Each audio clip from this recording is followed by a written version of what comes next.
जंतर मंतर से संसद मार्च के दौरान पुलिस ने जरूरत से ज्यादा बल प्रयोग नहीं किया तो किस मंत्र से छात्रों के सिर फट गए।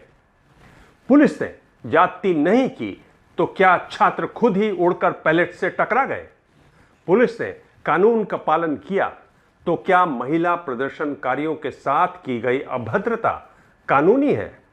अगर पुलिस ठीक है, छात्र गलत है, तो क्यों सुप्रीम कोर्ट में एफआईआर की लिस्ट देने से कतरा रही है सरकार।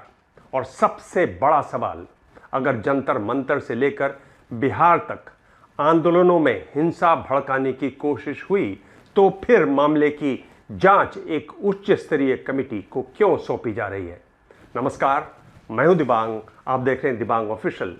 बेल आइकॉन जरूर दबाएं, ये तभी होगा जब आप चैनल को सब्सक्राइब करेंगे। सब्सक्राइब कर लें। ना उन्होंने महिला देखी, ना पुरुष देखी, ना बुजुर्ग देखे, ना छोटे बच्चे देखे, सबके साथ उन्होंने लाठीचार्ज किया है। ये हमें जैसे जलियांवाला बाग में घेर के मार रहे थे, वैसे यहाँ पे भी ये हमें घेर के मार रहे थे। अचानक से उन्होंने क्या करा, बोला तुम नहीं, स्टूडेंट्स मुझे नहीं दिखते, तुम मैं फिर भी मारूंगा, क्या कर लोगे तुम। और दो लाठी मेरी यहाँ लगी, एक यहाँ है एक यहाँ है बस, और एक लाठी यहाँ है। 8 लाठी इस पैर में ओनली। मेरे ऊपर एक बहन थी मेरी, वो उसके छाती पे पैर रख कर एक पुलिस प्रशासन गया है। नागपुर से कॉकरोच जनता पार्टी के आंदोलन में हिस्सा लेने के लिए पहुंचा भरत। वो 20 जुलाई को संसद चलो मार्च में भी शामिल हुआ। रास्ते में पुलिस वालों ने उसे रोका। उस पर एक नहीं 4 पुलिस वालों ने तब तक लाठियां बरसाईं जब तक एक महिला जवान ने आकर उसे बचाया नहीं।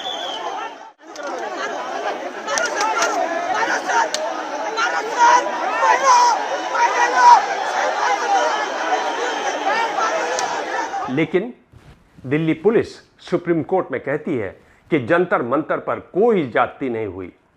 मार्च के बीच में हाथ में तिरंगा लिए खड़े एक युवक को दिल्ली पुलिस का जवान उठाकर जमीन पर पटक देता है और पुलिस कह रही है कि कोई ज्यादती नहीं हुई। एक छात्रा के पीछे पुलिस वाला डंडा खोसता है। थोड़ी दूर खड़ा एक पुलिस वाला हंसता है। पुलिस कह रही कोई ज्यादती नहीं हुई।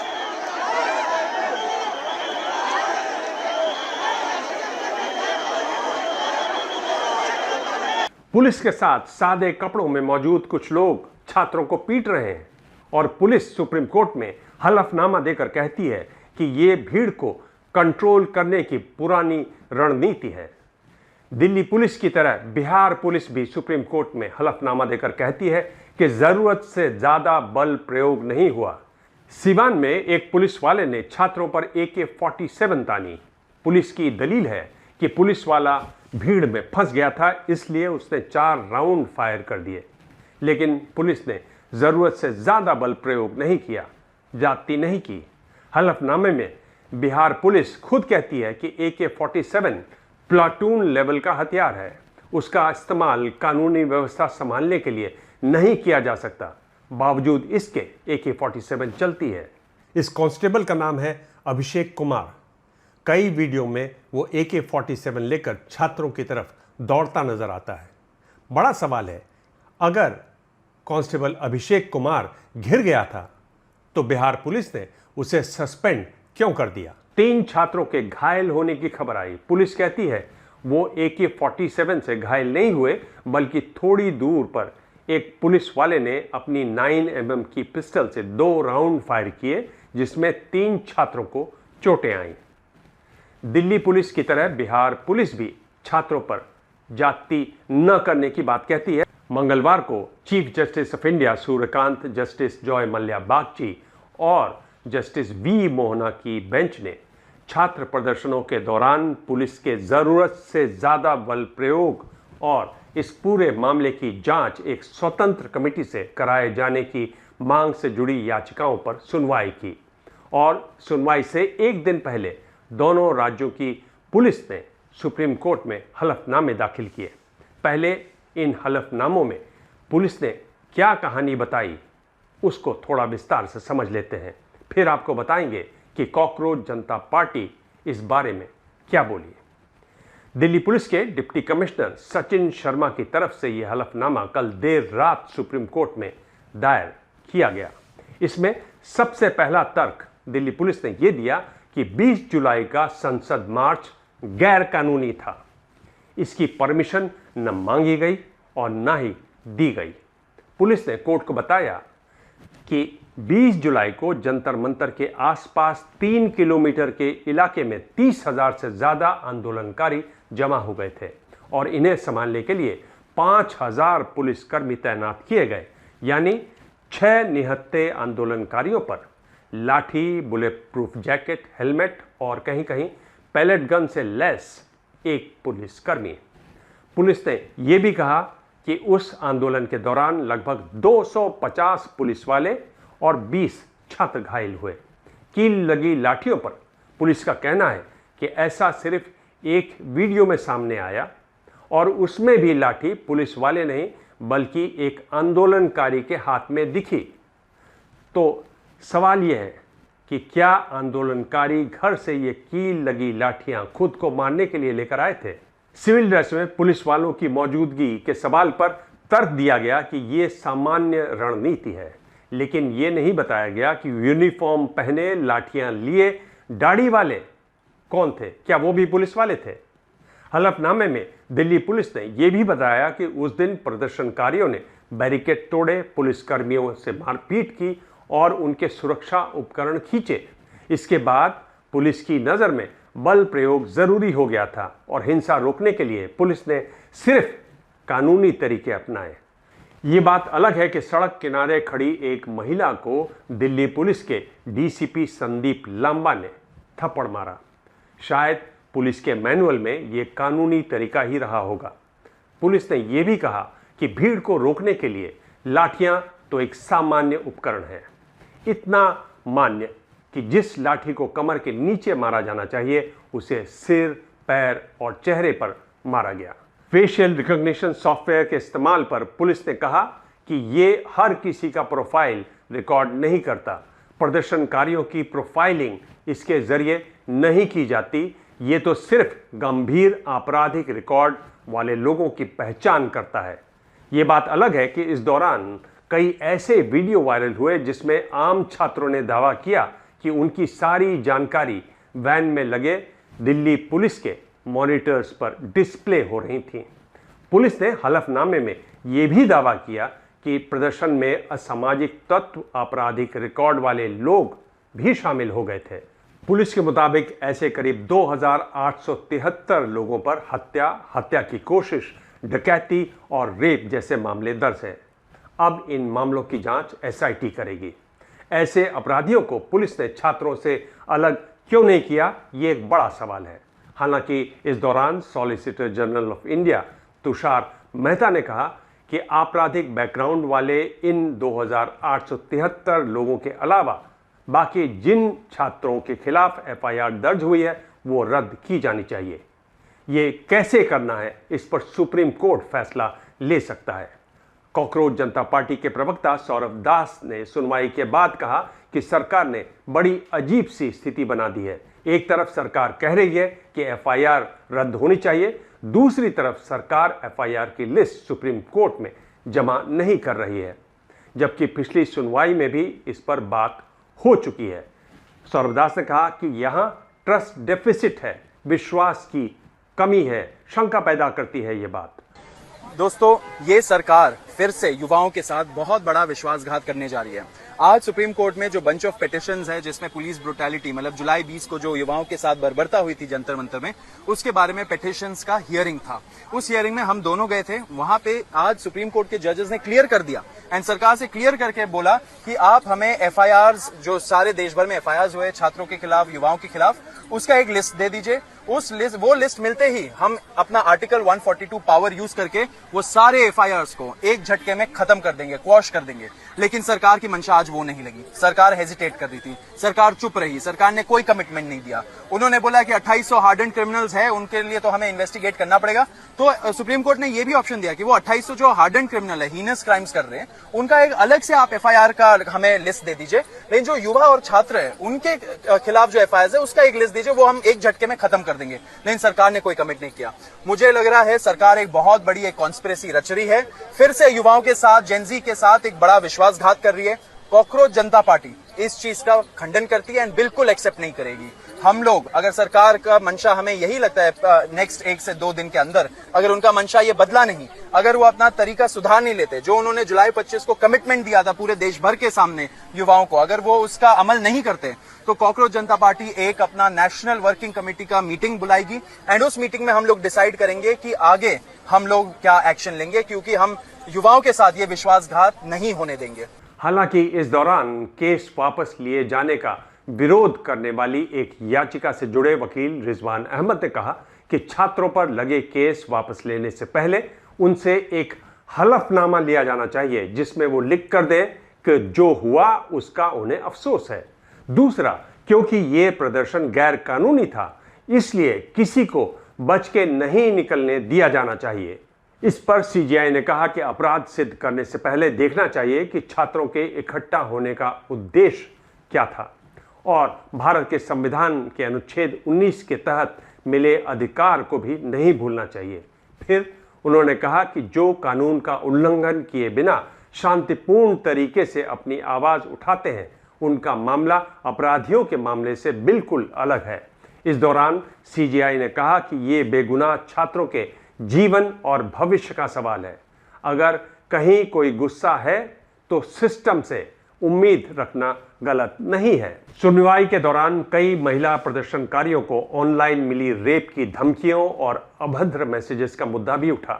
ये मामला उठा रही वकील ने कहा कि कई महिला प्रदर्शनकारियों के सोशल मीडिया अकाउंट बंद कर दिए गए हैं, जबकि जिन लोगों ने धमकियां दी उनके खिलाफ कोई कानूनी कार्रवाई नहीं हुई।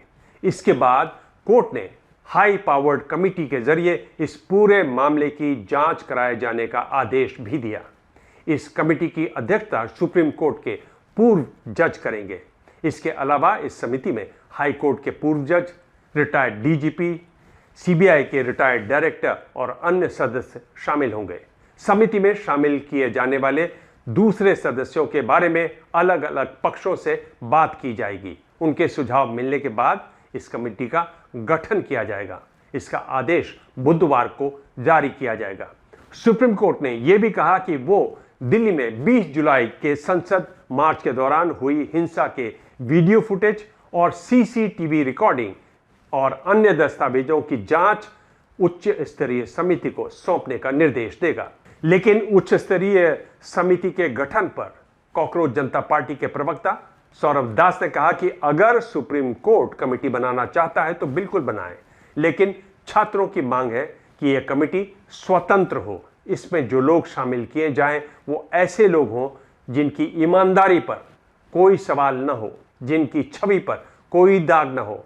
अगर ऐसे लोगों को इस कमेटी में बिठाया जाता है जिन पर सवालिया निशान न हो, तो फिर छात्र इसे स्वीकार करेंगे, वरना नहीं। अब यहां दो बड़े सवाल उठते हैं। पहला ये कि सरकार छात्रों के खिलाफ दर्ज हुई एफआईआर की लिस्ट कब तक सौंपेगी। दूसरा, इस कमेटी की निष्पक्षता को साबित करने के लिए क्या पहल की जाएगी, क्योंकि एफआईआर सिर्फ दिल्ली में नहीं बल्कि बिहार, असम, मध्य प्रदेश, पश्चिम बंगाल समेत कई राज्यों में दर्ज हुई है। बिहार की पुलिस ने हलफनामा जरूर दिया है और कहा कि 22 और 25 जुलाई के बीच राज्य में कुल 69 एफआईआर दर्ज की गई, जिसमें 500 गिरफ्तारियां हुई और सुप्रीम कोर्ट के निर्देश के मुताबिक बिना आपराधिक रिकॉर्ड वाले 222 छात्र प्रदर्शनकारियों को जमानत पर रिहा किया गया। जुवेनाइल जस्टिस बोर्ड ने 75 नाबालिगों को भी रिहा किया। लेकिन सवाल यह है कि अगर बात एफआईआर वापस लेने की और केस रद्द करने की हुई है, तो जमानत पर रिहा किए जाने का क्या मतलब है। ध्यान दें कि दिल्ली पुलिस की तरह बिहार पुलिस भी अपनी कार्रवाई के बचाव के लिए आंदोलन के हिंसक हो जाने और उसमें आपराधिक तत्व के घुस आने की बात कह रही है। बिहार पुलिस का दावा है कि गांधी मैदान, जहानाबाद, पटना, छपरा, भागलपुर, सीतामढ़ी, औरंगाबाद, कटिहार, किशनगंज और सीवान में विरोध प्रदर्शन हिंसक हो गया। पुलिस कहती है कि छपरा में 25 जुलाई को दोपहर तक विरोध प्रदर्शन शांतिपूर्ण रहा, लेकिन बाद में असामाजिक तत्वों की एक अनियंत्रित भीड़ प्रदर्शनकारियों के साथ मिल गई और तोड़फोड़ और पत्थरबाजी शुरू हो गई। इन हिंसक घटनाओं में 2 BDO, 3 police inspector, 2 sub inspector और 11 कांस्टेबल घायल हो गए। एक वीडियो की आंख चली गई जबकि दूसरे की हालत बहुत खराब है। अगर हिंसा हुई तो हिंसा करने वालों को सजा मिलनी चाहिए, लेकिन यहां दोनों राज्यों की पुलिस को यह भी बताना चाहिए कि अगर अपराधी इस आंदोलन में घुसे तो क्या यह पुलिस की असफलता नहीं है। हालांकि आज सुप्रीम कोर्ट में हुई सुनवाई के बाद एक बात स्पष्ट हो गई कि छात्र और जेनजी अब सिस्टम को उसी पुराने ढर्रे पर नहीं चलने देंगे, फिर चाहे पुराना ढर्रा अपनाने वाली सरकार हो, सिस्टम हो या कोर्ट हो। क्योंकि अगर ऐसा नहीं होता तो बेगुनाह छात्रों के खिलाफ FIR न करने का फैसला नहीं आता, उच्च स्तरीय कमेटी बनाने का फैसला नहीं होता, दोनों पक्षों को FIR की लिस्ट सौंपने के लिए नहीं कहा जाता और कोर्ट ये नहीं कहता कि अनुच्छेद 19 सही चीज के लिए प्रदर्शन का अधिकार देता है। यही कॉकरोच जनता पार्टी, जेनजी और रांची से लेकर बिहार और लखनऊ तक के छात्रों की जीत है। ये बात अलग है कि कॉकरोच जनता पार्टी के स्ट्राइक रेट से सरकारें परेशान हो रही होंगी, लेकिन छात्रों के लिए ये उनकी हक की लड़ाई का नया अध्याय है। आज का वीडियो आपको कैसा लगा ज़रूर बताइएगा, अपने कमेंट्स भेजिए। आपके ढेरों कमेंट्स आते हैं, मैं उनको पढ़ रहा हूँ। अभी एक कमेंट पढ़ा जो कह रहा था कि वो करीब 20 साल पहले से मुझे देख रहे हैं। एक ने बताया कि इलस्ट्रेटेड वीकली के ज़माने से, जब मैं प्रिंट जर्नलिस्ट था, तब से वो मुझे पढ़ रहे हैं। बहुत बहुत धन्यवाद आप सबका। ये संदेश है और ये है नीमा तामांग, कह रही है, दिबांग सर आपकी पत्रकारिता में बहुत गहराई है और ये वजन से भरपूर है, धन्यवाद। तपैले के राम्रो भन्यो, धन्यवाद। तपैले भी सब पहले भनिदिनु, म ये प्रोग्राम गर्दैछु, थैंक यू। और ये है अरिवा, छत से गिरी तो भाग्य, सवाल उठा तो नक्सली, वाह मोदी जी वाह। आपने अपने तरीके से हौसला अफजाई की है, भरोसा जताया है, उसका बहुत बहुत धन्यवाद। और ये संदेश है उम्मेद खान का, कह रहे हैं पर्दा जो उठ गया तो राज खुल जाएगा। क्या बात है दिबांगी, शानदार विचार। उम्मीदी बहुत बहुत धन्यवाद। उम्मीद है आप आगे भी हमारा कार्यक्रम ऐसे देखते रहेंगे, वीडियो देखते रहेंगे। सबको बताइए इसके बारे में और सबको ये भी कहिए कि ज़्यादा से ज़्यादा वीडियो देखें, संभव हो तो पूरा वीडियो देखें। यह है त्रिशा, कह रही है सुप्रभात सर, बहुत शानदार पत्रिका करते हैं आप, ऐसे ही लोगों की ज़रूरत है देश को। धन्यवाद त्रिशा, आपने ये वीडियो देखा। सब दोस्तों को बताइए इसके बारे में, ये बहुत ज़रूरी है कि ज़्यादा से ज़्यादा लोग इन वीडियोज़ को देखें। और यह है राजेश कुमार शैव, कह रहे हैं सर आपने बहुत ही बढ़िया शब्द दिमागी पैदल, दरबारी मीडिया, पर्दा पसंद देश सामने रखे हैं। आशा है ये शब्द हमेशा अपना वजूद बनाए रखेंगे। आपने महान साहित्यकार यशपाल और जॉर्ज ऑवेल की रचनाओं के माध्यम से वर्तमान समय की सत्ता का सटीक विश्लेषण किया है। आपका ये चैनल सबको बहुत पसंद आ रहा है, धन्यवाद। राजेश जी, अपने दोस्तों को ज़रूर बताइए इस चैनल के बारे में और उनसे कहिए कि वो इसको देखें, वीडियोस को देखें, अपने रिएक्शंस भी दें। आपका धन्यवाद। यह है मोहम्मद अमीनुल इस्लाम, कह रहे हैं सल्यूट सर, हम एक रिटायर्ड टीचर हैं, आपका वीडियो हर रोज़ देखते हैं, हमें बहुत अच्छा लगता है। आप इसी तरह देश को आईना दिखाते रहें, ये हमारी दुआ है। इस्लाम सर बहुत बहुत धन्यवाद, आप मेरा वीडियो देख रहे हैं, आगे भी देखते रहिए। अपने जो छात्र हैं उनको भी बताइए कि इस तरह का एक वीडियो है जो बनता है, जो उनको भी देखना चाहिए शायद। धन्यवाद। और यह है इंद्रानी दत्ता, कह रहे हैं excellent, this is the third video that my husband and I watched, congratulations Dibang ji, you have discussed very serious and deeply disturbing matters in such a calm and lucid way that it encourages critical thinking as well as gives some comforting feelings that things are changing. Thanks a lot, best wishes. Indrani ji, आप और आपके husband मेरा video देखते हैं, मेरे लिए बहुत खुशी की बात है। आगे भी ऐसे ही देखते रहिएगा और बताइएगा आपको कौन कौन से मुद्दों पर और वीडियो देखने का मन है। धन्यवाद। आज कई वीडियो शामिल हो गए। चैनल को सब्सक्राइब करें, बेल आइकॉन ज़रूर दबाएं। बेल आइकॉन दबाएंगे तो आपको पता चलेगा, संदेश आएगा जब भी हमारा नया वीडियो तैयार होता है तब। और कमेंट करें, शेयर करें, ज़्यादा से ज़्यादा दोस्तों तक इस वीडियो को भेजें। धन्यवाद।